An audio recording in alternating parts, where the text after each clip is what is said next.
change of identity in my new job description. And for you to know that I'm really a Christian, you have the evidence I'm married to a pastor.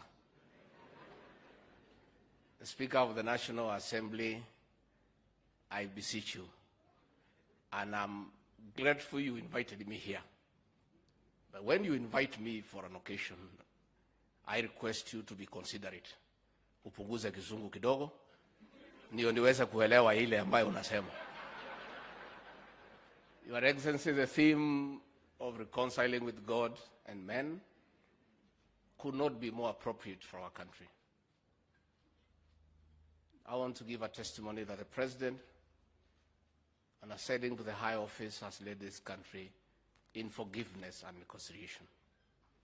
Most of us who work around him had great difficulties with that approach.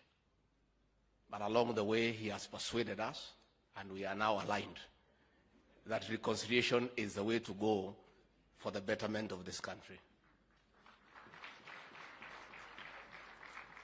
The President has exercised magnanimity in victory against the expectations of many people who witnessed the persecution that he was subjected to, the harassment, the intimidation, had expected him to go hammer and tongs for his tormentors and persecutors. He shocked all of us when he insisted that he is a Christian,